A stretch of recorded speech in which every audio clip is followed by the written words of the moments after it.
thank you very much for having me. I was very surprised that an individual award for my job in football even exists, but for sure it goes back to the club, it goes back to the team. It's a team sport on and off the pitch, and in the boardroom it's just as much of a team sport as on the pitch. Maybe. Do me a favor, please. Get out of here. Get out of here, man. Shit, I'm saying. What?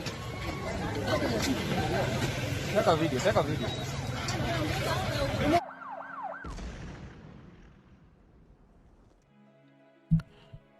Hey guys, it's Ogs. Welcome to the channel and thank you for watching. New regime, new people? That is a question. I'm not confirming anything here. I am just analyzing news that's been out there. So don't blame me, okay? I'm just trying to help people think outside the box. You know, when you have a new boss, you have a new manager, there are people who are going to pay the price. Okay, we saw when Thomas Tuchel took over at Chelsea Football Club, certain players paid the price and certain players improved, just like Tony Rudiger, the defense and all that. And certain players like Hakim Ziyech, Christian Pulisic or Kalim Hassan-Odoi had to pay the price. You see a little bit of connection I'm trying to make here. So Chelsea are under a new owner at the moment, and he's gonna make sure that he got his own people in place. It could be a transitional period where the same people walk, you know, the people from the other regime can walk for a certain period of time, but they're gonna slowly and surely fade away and get new people in place. That's the way it is in life, my friend.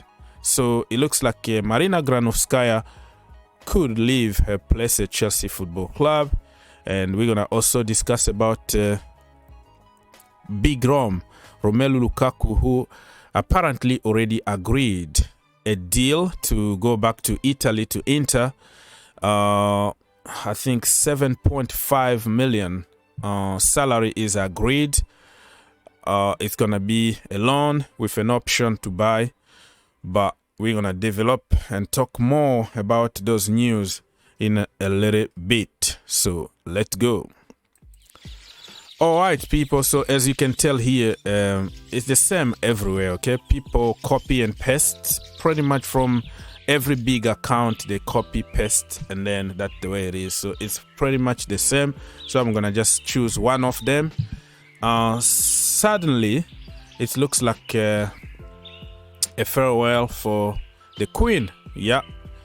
Marina Granovskaia looks set to leave her role at Chelsea at the end of August. The end of August, that means a short period of transition to help the new guy, you know, to replace her. So she's gonna be like, you know, this is how we do things here. This transfer is in this, you know, in this stage and all that. Kind of showing the new guy around. After 9 years, wow, that's a long time ago with the club. Atletico Madrid sporting director Andreas Berta is currently the #1 choice to succeed her. First of all, Marina is not the sporting director at Chelsea Football Club. People confuse that. She's there like the financial lady, okay? She's not the one that will go and find players and all that. She just negotiates. So I don't know what this has to do with her being replaced by a sporting director.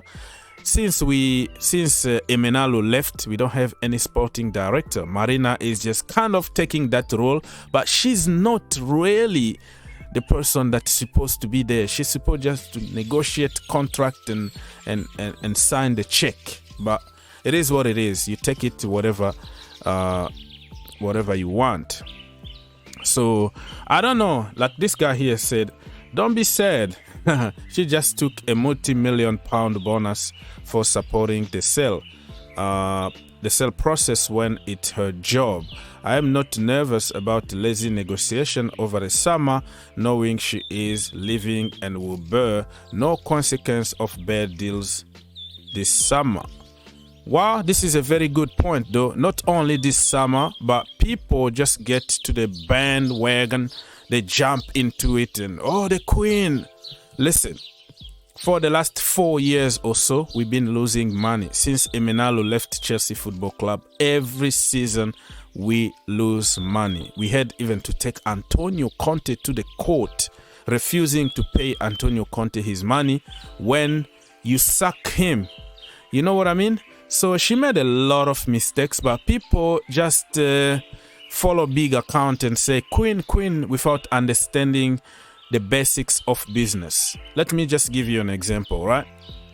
You got 120 million on Eden Hazard, and then you take the same money and you cover all the mistakes that you made on Danny Drinkwater, Zappa Costa, let's say Bakayoko, and now I can even give you an example that she just did last summer, which is spending a crazy amount of money on Lukaku instead of waiting. You know, Lukaku was getting 150k a week at Inter, came to Chelsea, and he's getting 325k. How that's supposed to be a good deal for the so-called queen? Wow.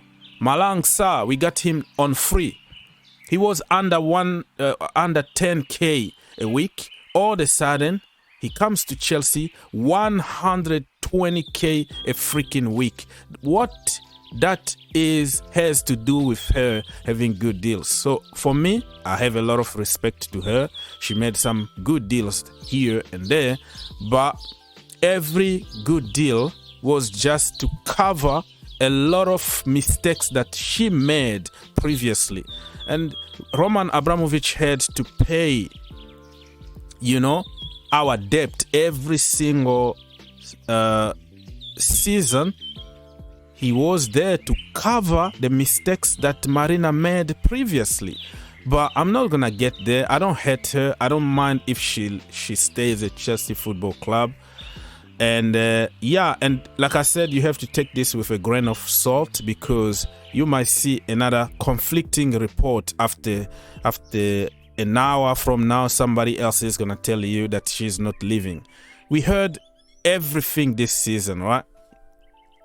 So Marina always takes a long time to make a decision. You know, Alisson Becker, instead of making a quick decision, no. We try to penny pinch all the time and end up by our plan B or plan C or plan D. Like, we panic by the last minute. Why can't we just go on the market like a big club, Chelsea Football Club, make a decision immediately, get the player? You know, look at City, look at even Aston Villa, look at other clubs making deals. I'm not talking about this season, because this season is different because of sanctions or whatever. But we always leave it late. Hakim Ziyech late. Like managers will be begging for her to sign a freaking players in January to help. No, she's gonna do her way or no way. So I am not gonna miss her, to be honest with you. But I'm gonna respect her, because somehow she did okay. She did okay. So we need to bring somebody who knows football and who can make deals very quickly. Act now. That's what we need from anybody. So let's move on quickly to Lukaku, because this is gonna get too long here. Apparently Romelu Lukaku, not even apparently, because it's there. So as you can tell here, Inter have reached an agreement with Romelu Lukaku over a salary of 7.5 million. His lawyers now has 15 days to convince Chelsea to accept the loan formula. 15 days. This is what I'm talking about, right? You have to set up deadlines. You can't go on negotiation forever and then until the end of the transfer and you panic by somebody else. This is what I want to hear from my club.